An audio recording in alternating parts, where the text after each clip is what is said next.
आज हम लोग पढ़ेंगे संस वाणी वंश। क्या पढ़ेंगे? संस वाणी वंश पढ़ेंगे। तो संस वाणी वंश के बारे में हम लोग पढ़ेंगे। किसके बारे में? मोहम्मद गौरी का इतिहास पढ़ेंगे। किस बारे में पढ़ेंगे? मोहम्मद गौरी का इतिहास। तो मोहम्मद गौरी कहाँ का था? तो मोहम्मद गौरी जो था यह अफगानिस्तान का था। कहाँ का था? अफगानिस्तान का था। एक अफगानिस्तान में एक क्षेत्र पड़ता है, प्रदेश पड़ता है, गौर प्रदेश, वही का था। कौन? मोहम्मद गौरी। तो मोहम्मद गौरी पहला आक्रमण कहाँ किया था? मुल्तान पर। कहाँ किया था? मुल्तान पर। और मुल्तान को वह जीत लेता है। कौन? मोहम्मद गौरी। फिर मोहम्मद गौरी मुल्तान को जीतने के बाद वह भारत पर आक्रमण करने की कोशिश करता है। कौन करता है? मोहम्मद गौरी। तो भारत पर जब मोहम्मद गौरी आक्रमण करता है उस समय भारत में 3 राजाओं का शासन काल था। पहला था कहाँ पर? पंजाब वाले इलाके में। पंजाब वाले इलाके में किसका? पृथ्वीराज चौहान का। पंजाब वाले इलाके में चौहान वंश का शासन चल रहा था, अर्थात पृथ्वीराज चौहान का। और यूपी वाले इलाके में, उत्तर प्रदेश में किसका शासन चल रहा था? राजा जयचंद जी का। किसका? राजा जयचंद जी का शासन चल रहा था। कहाँ पर? यूपी वाले इलाके में, अर्थात कन्नौज, हम लोग का था ईटानगर। यहाँ पर शासन किसका था? राजा जयचंद जी का। उसके बाद यहाँ पर गुजरात में, कहाँ पर? गुजरात में चालुक्य वंश, एक वंश चल रहा था। कौन? चालुक्य वंश। वहां का राजा कौन था? भीमदेव प्रथम। भीमदेव प्रथम। ये उसी को हम लोग कहते हैं मूल राज प्रथम। क्या कहते हैं? मूल राज द्वितीय कहते हैं। तो ठीक है, हम लोग पढ़ेंगे कैसे मोहम्मद गौरी भारत पर आक्रमण करता है। तो मोहम्मद गौरी का पूरा नाम क्या था? शहाबुद्दीन मोहम्मद गौरी। क्या नाम था पूरा नाम?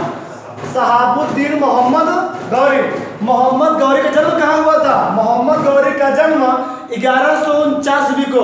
मोहम्मद गौरी का जन्म 1149 ईस्वी को अफगानिस्तान में हुआ था। कहाँ हुआ था? अफगानिस्तान में हुआ था। ठीक। मोहम्मद गौरी के पिता का नाम क्या था? मोहम्मद बहालुद्दीन। क्या नाम था? मोहम्मद बहालुद्दीन। तो मोहम्मद गौरी पिता नाम क्या था? मोहम्मद बहालुद्दीन। और मोहम्मद गौरी के 2 सेनापति थे। मोहम्मद गौरी के 2 सेनापति थे। एक सेनापति का नाम था कुतुबुद्दीन ऐबक। क्या नाम था? कुतुबुद्दीन ऐबक। और एक सेनापति का नाम क्या था? बख्तियार खिलजी। क्या नाम था? बख्तियार खिलजी। बख्तियार खिलजी के बारे में हम लोग कल पढ़े थे। बख्तियार खिलजी कौन था? बख्तियार खिलजी जो था यह कुतुबुद्दीन ऐबक का भी सेनानायक था। तो जो बख्तियार खिलजी था इसने ही बिहार में जो नालंदा विश्वविद्यालय है उसने चलाया था। किसने चलाया था? बख्तियार खिलजी। जो बिहार में क्या है? नालंदा विश्वविद्यालय, इसने ध्वस्त किया था। इसने क्या किया था? उसको जलाया था। ठीक। आगे हम लोग पढ़ेंगे मोहम्मद गौरी की मृत्यु कब हुई थी। तो मोहम्मद गौरी के मृत्यु के बारे में इतिहास में बहुत सारे मतभेद हैं। तो पहला जो उसकी मृत्यु होती है 15 मार्च 1206 ईस्वी को। 15 मार्च 1206 ईस्वी को पाकिस्तान के झेलम नदी के तट पर होता है। कहाँ पर होता है? पाकिस्तान में झेलम नदी के तट पर होता है। इसके मृत्यु के बारे में बहुत सारे मतभेद आगे हम लोग पढ़ेंगे। ठीक। तो भारत में मुस्लिम साम्राज्य का संस्थापक पूछा जाता है कि भारत में मुस्लिम साम्राज्य का संस्थापक कौन था? तो मोहम्मद गौरी था। ठीक, मोहम्मद गौरी था। तो भारत में मुस्लिम साम्राज्य का संस्थापक मोहम्मद गौरी को माना जाता है। तो मोहम्मद गौरी ने कब कब भारत पर आक्रमण किए, यहाँ पर विस्तार से हम लोग पढ़ेंगे। तो मोहम्मद गौरी 1175 ईस्वी में, मोहम्मद गौरी ने 1175 ईस्वी में मुल्तान पर आक्रमण किया था। कब किया था? मोहम्मद गौरी ने 1175 ईस्वी में मुल्तान पर आक्रमण किया, अर्थात अफगानिस्तान से फटा हुआ इलाका था। और उस मुल्तान पर क्या पाता है? विजय होता है। वहां पर विजय होता है, उसका क्या होता है? साहस बढ़ता है। और जैसे ही उसका साहस बढ़ता है तो वह भारत के क्या? भारत की ओर बढ़ता है। कौन बढ़ता है? मोहम्मद गौरी भारत की ओर बढ़ता है। तो 1178 ईस्वी में, 1178 ईस्वी में जैसे वह भारत पर आक्रमण करता है तो भारत पर, यहाँ पर कौन? पंजाब के तटवर्ती इलाकों पर यहाँ पर मूल राजदूती, यहाँ पर मूल राजदूती का शासन चल रहा था। मूल राजदूती या हम लोग कहते हैं भीमदूती का शासन चल रहा था। जब वहाँ चलता है तो वहाँ पर क्या होता है? मूल राजदूती और मोहम्मद गौरी के बीच में अल्हिड़वाला युद्ध होता है। क्या होता है? अल्हिड़वाला युद्ध होता है। उस युद्ध में मूल राजदूती ने मोहम्मद गौरी क्या किया? बुरी तरह से परास्त किया। तो पूछा जाता है कि मोहम्मद गौरी पहली बार किससे पराजित हुआ था? तो मोहम्मद गौरी पहली बार अल्हिड़वाला के युद्ध में मूलराज द्वितीय से बुरी तरह से क्या हुआ था, परास्त हुआ था। कहां से? मूलराज द्वितीय से परास्त हुआ था पहली बार। आगे फिर 1179 ईस्वी में, फिर 1179 ईस्वी में मानता नहीं है, पुनः भारत पर आक्रमण करता है। कहां पर? पंजाब को जीतता है, पेशावर, इसे हम लोग क्या कहते हैं, पेशावर वाले इलाके पर पुनः वो आक्रमण करता है और पेशावर वाले इलाकों को क्या करता है, अपने अधिकार में कर लेता है। सियालकोट को अपने अधिकार में कर लेता है। कौन? मोहम्मद गौरी। फिर 1186 में, फिर 1186 में वह ताबर हिंद को जीत लेता है। ताबर हिंद उधर लाहौर का क्षेत्र था। क्या था? ये लाहौर का क्षेत्र था और इस लाहौर के क्षेत्र पर पृथ्वीराज चौहान का क्या था, एक क्षेत्र था। जो तबर हिंद का क्षेत्र था, जो लाहौर का क्षेत्र था, यह पृथ्वीराज चौहान का सीमावर्ती क्षेत्र था। इसी कारण ही जब पृथ्वीराज चौहान के सीमावर्ती क्षेत्र पर मोहम्मद गौरी अपना अधिकार कर लेता है, तो मोहम्मद गौरी और पृथ्वीराज चौहान के बीच युद्ध क्या होता है, एक बड़ा ऐलान होता है। क्योंकि मोहम्मद गौरी ने पृथ्वीराज चौहान के सीमावर्ती क्षेत्र को कब्जा कर लिया था। इसीलिए पृथ्वीराज चौहान और मोहम्मद गौरी के बीच क्या होता है, तराइन का युद्ध होता है। तो तराइन का युद्ध हम लोग पढ़ेंगे विस्तार से इसके बारे में। तो मोहम्मद गौरी और किसके बीच? मोहम्मद गौरी पृथ्वीराज चौहान के बीच तराइन का प्रथम युद्ध होता है। हम लोग पहले आप विस्तार पढ़ते हैं कि पृथ्वीराज चौहान कौन थे, पृथ्वीराज चौहान कौन थे। तो पृथ्वीराज चौहान का जन्म, उनके बारे में मतभेद है। तो पृथ्वीराज चौहान के जन्म के बारे में पहला जन्म बताया जाता है 1 जून 1663 ईस्वी को। 1 जून 1663 ईस्वी को पृथ्वीराज चौहान का जन्म गुजरात के पाटन में हुआ था। कहाँ पे होता? गुजरात के पाटन क्षेत्र में हुआ था। और पृथ्वीराज चौहान के बारे में दूसरा जो जन्म बताया जाता है 1168 ईस्वी में अजमेर के राजा सोमेश्वर चौहान के दरबार में हुआ था। सोमेश्वर चौहान क्या थे? पृथ्वीराज चौहान के पिता थे, उन्हीं के दरबार में इनका जन्म हुआ था। तो जन्म गौरव क्या है, बहुत सारे क्या है मतभेद है पृथ्वीराज चौहान के बारे में। पृथ्वीराज चौहान के माता नाम क्या था? कर्पूरा देवी। क्या नाम था? कर्पूरा देवी। और पृथ्वीराज चौहान के पिता नाम क्या था? राजा सोमेश्वर चौहान। और राजा सोमेश्वर चौहान के दरबार में पृथ्वीराज चौहान क्या हुआ था? जन्म हुआ था। ठीक। और पृथ्वीराज चौहान वैसे तो 12 शादियां किए हुए थे, लेकिन यहाँ पर 5 पत्नियों नाम लिखा गया है। पहला क्या है? संयोगिता। क्या नाम है? संयोगिता। दूसरा नाम क्या था? पत्नी नाम जंभावती। क्या नाम था? जंभावती। और आगे इच्छनी। और क्या नाम था? हंसावती। और क्या नाम था? सस्यव्रता। पूछा जाता है कि पृथ्वीराज चौहान ने अपनी किस पत्नी के नाम पर एक नए वंश की शुरुआत की थी? सस्यव्रता के नाम पर ही पृथ्वीराज चौहान ने सस्यव्रता वंश की शुरुआत की थी। कौन से वंश? सस्यव्रता वंश की शुरुआत किसने किया था? पृथ्वीराज चौहान ने। तो पृथ्वीराज चौहान की पत्नियों में जो संयोगिता थी वह सबसे फेमस थी, क्योंकि जो संयोगिता थी एक किसकी पुत्री थी? संयोगिता राजा जयचंद की पुत्री थी। जो संयोगिता थी वह राजा जयचंद की पुत्री थी, जिससे पृथ्वीराज चौहान ने गंधर्व विवाह किए थे। कौन किए थे? पृथ्वीराज चौहान संयोगिता से क्या किए थे? गंधर्व विवाह किए थे। अब हम लोग यहाँ समझेंगे कि जो संयोगिता थी, संयोगिता पृथ्वीराज चौहान को एक समारोह में देखती हैं और संयोगिता पृथ्वीराज चौहान से शादी करने का प्रस्ताव रखती हैं। जो उनके पिता थे कौन? राजा जयचंद। राजा जयचंद क्या इस प्रस्ताव से क्या सहमत नहीं थे? तो क्या होता है, जब संयोगिता का विवाह होने वाला होता है तो राजा जयचंद्र अपने साम्राज्य में, अपने साम्राज्य के आसपास ठीक सभी राजाओं को निमंत्रण देते हैं, लेकिन पृथ्वीराज चौहान को निमंत्रण नहीं देते हैं। तो संयोगिता ने क्या किया? अपने गुप्तचर, संयोगिता करती क्या है? अपने गुप्तचर सखी के पति के हाथों से, अपने गुप्तचर सखी के पति के हाथों से पृथ्वीराज चौहान को एक पत्र भिजवा देती हैं। और जैसे ही पत्र भिजवाती हैं, पृथ्वीराज चौहान को वह संदेश मिलता है। पृथ्वीराज चौहान घोड़े पर आते हैं। कहाँ पर? दरबार में। घोड़े पर जब दरबार में आते हैं तो वहाँ शादी का समारोह आयोजित होता रहता है।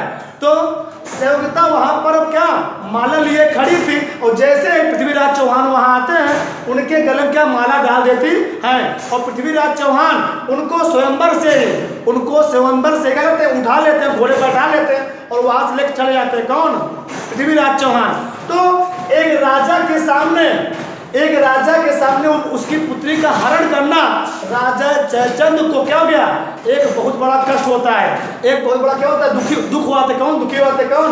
राजा जयचंद। राजा जयचंद पृथ्वीराज चौहान से बहुत दुखी होते, बहुत गुस्सा जाते। इसके बाद क्या होता है, राजा जयचंद फिर यहाँ देख, तो फिर क्या किससे आते हैं, फिर पृथ्वीराज चौहान सौता को लेकर चले जाते हैं। फिर होता क्या है, फिर यहाँ हम लोग पढ़े थोड़ा, फिर क्या होता है, जो मोहम्मद गौरी था, मोहम्मद गौरी पृथ्वीराज चौहान से कई बार युद्ध में पराजित होता है। फिर भी वह पृथ्वीराज चौहान को हराने की कोशिश करता है।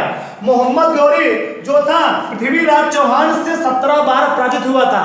मोहम्मद गौरी पृथ्वीराज चौहान से 17 बार पराजित हुआ था और 18वीं बार क्या होता है, वह पृथ्वीराज चौहान को पराजित कर देता है। इसके बारे में उल्लेख पृथ्वीराज रासों में मिलता है कि मोहम्मद गौरी पृथ्वीराज चौहान से 3 बार हारा था। और हमीर महाकाव्य में उल्लेख किया गया है जो मोहम्मद गौरी था वह पृथ्वीराज चौहान से 7 बार पराजित हुआ था। और प्रबंध कोश में उल्लेख किया गया है जो क्या था, मोहम्मद गौरी था वह पृथ्वीराज चौहान से 20 बार पराजित हुआ है। लेकिन जितनी बार मोहम्मद गौरी पृथ्वीराज चौहान से पराजित होता था, पृथ्वीराज चौहान उसे बंदी बनाते थे और उसको छोड़ देते थे।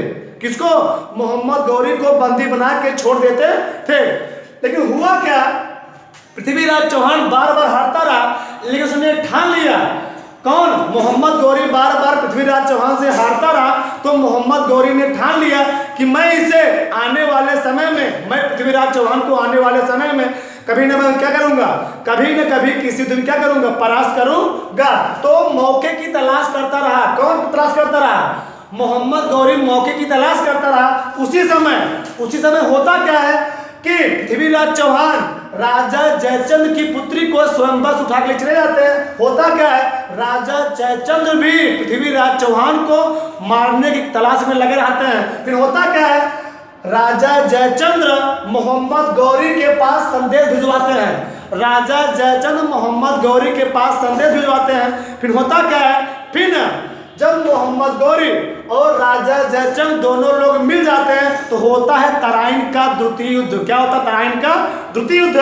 तो तराइन के प्रथम युद्ध में पृथ्वीराज चौहान ने मोहम्मद गौरी को परास्त कर दिया था, लेकिन तराइन के द्वितीय युद्ध में कब हुआ था? 1192 में। तराइन का द्वितीय युद्ध क्या होता है? 1192 कब होता है? 1192 में जब होता है, उस युद्ध में राजा जयचंद और मोहम्मद गौरी दोनों लोगों ने एक विशाल सेना लेकर के, दोनों लोगों ने, राजा जयचंद और मोहम्मद गौरी दोनों शासकों ने एक विशाल सेना लेकर के पृथ्वीराज चौहान पर आक्रमण कर देते हैं।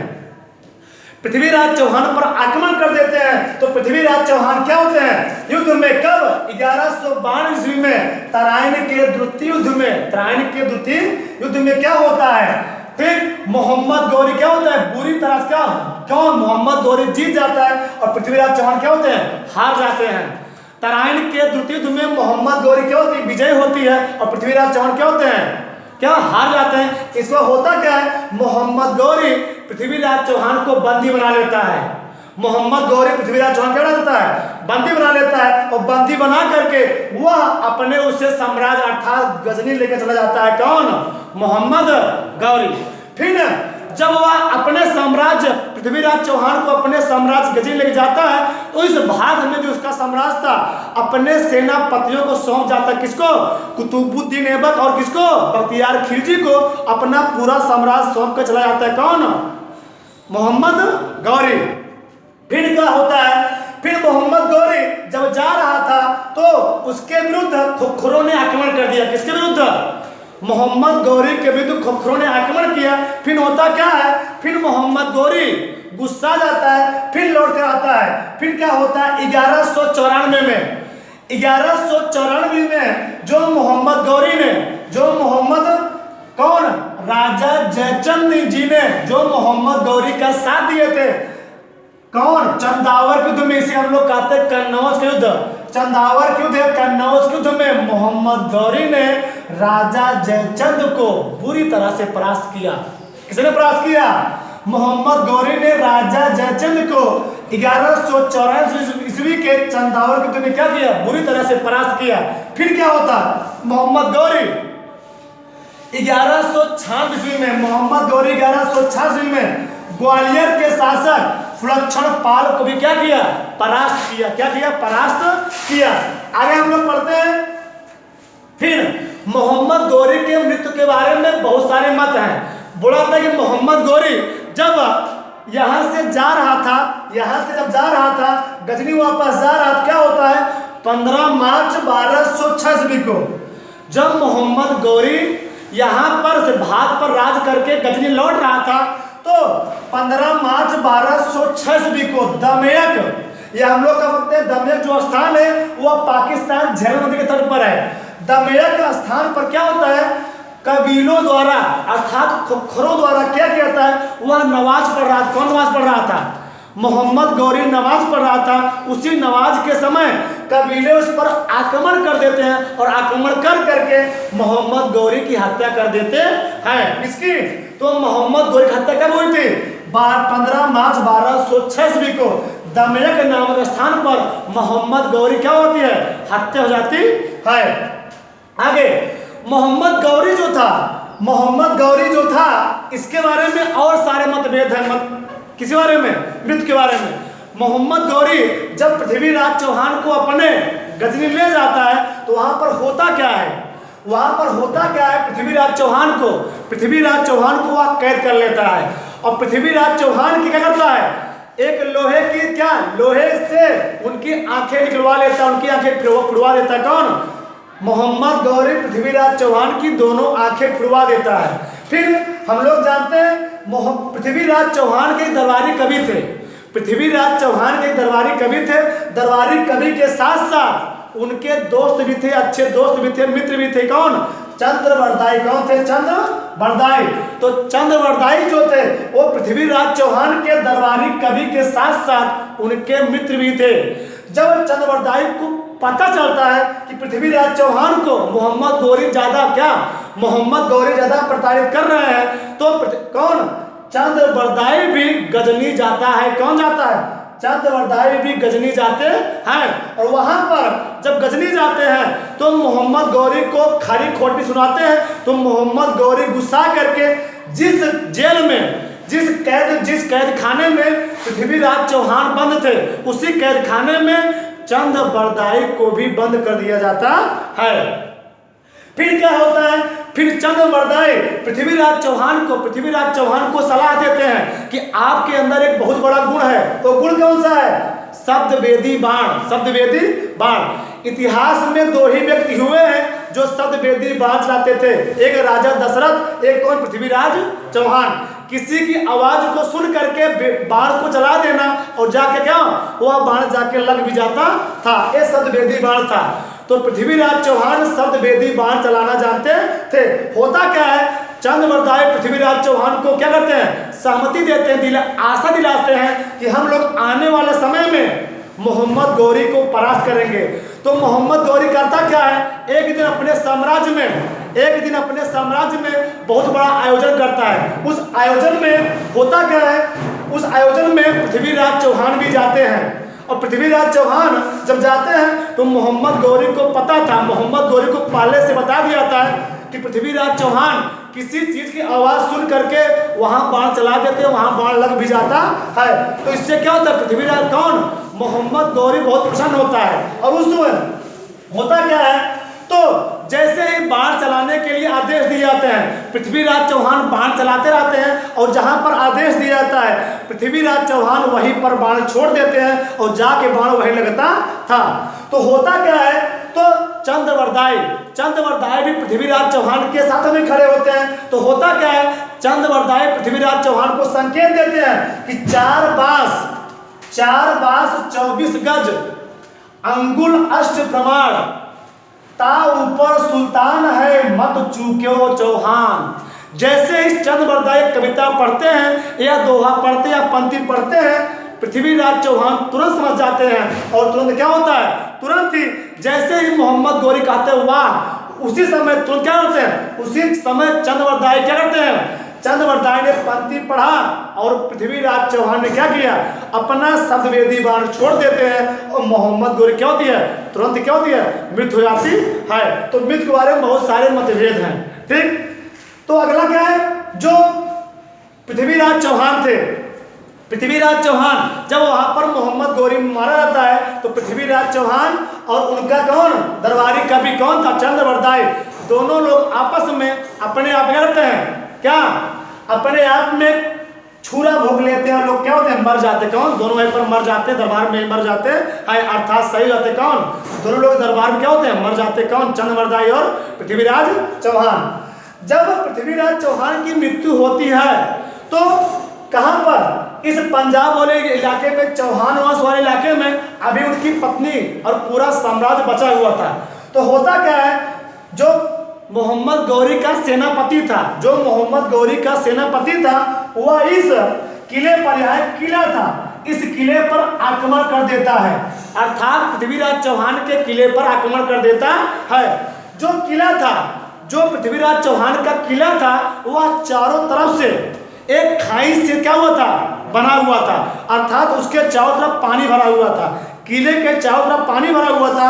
जब कुतुबुद्दीन ऐबक वहां पहुंचता है तो होता क्या है, वह किले के चारों तरफ पानी भरा हुआ देखकर परेशान हो जाता है और उस किलों को, जो किला था, किला जो था, रानी संयुक्ता ने उस किले में जो पुल था उसको पहले तोड़वा दी थी। तो कुतुबुद्दीन ऐबक अंदर नहीं जा सका था, कुतुबुद्दीन ऐबक अंदर नहीं जा पा रहा था। तो होता क्या है, कुतुबुद्दीन ऐबक ने क्या किया, एक योजना बनाई। उसके सेना में, कुतुबुद्दीन ऐबक के सेना में जो भी हिंदू सेनापति थे, जो भी हिंदू सैनिक थे, लगभग कहा जाता है इतिहास में, जो भी हिंदू सैनिक थे, हिंदू सेनापति थे, लगभग 1 लाख से 1.5 लाख हिंदू सैनिकों का वहीं पर क्या करता है, जिंदा ही उस खाई में फेंकवा देता है।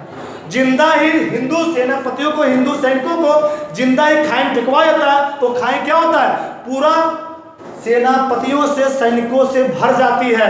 फिर क्या होता है, कुतुबुद्दीन ऐबक क्या होता है, फिर किले में प्रवेश करता है और जैसे ही किले में प्रवेश करता है तो किला का दरवाजा क्या था, किले का दरवाजा बहुत क्या था, मजबूत था। उस किले के दरवाजे को तोड़ने में बहुत सारी मशक्कत करनी पड़ती है, लेकिन दरवाजा टूटता नहीं है। फिर होता क्या है, उस किले के दरवाजे तोड़ने के लिए एक पागल हाथी को लाया जाता है। जब पागल हाथी को लाया जाता है तो पागल हाथी जब मारता है दरवाजा क्या होता है, टूट जाता है। और जैसे कुतुबुद्दीन ऐबक किले के अंदर प्रवेश करता है तो रानी संयुक्ता और सभी जो रानियां अंदर थी किले के अंदर, सभी लोगों ने क्या कर लिया था, जौहर कर लिया था, अर्थात वो लोग क्या, जलते हुए अग्नि में अपने प्राण को न्यौछावर कर दिए थे। कौन, रानी संयुक्ता के साथ और सभी रानियां क्या की थी, जौहर प्रथा कर ली थी, जौहर कर ली थी। कौन, उस किले के अंदर।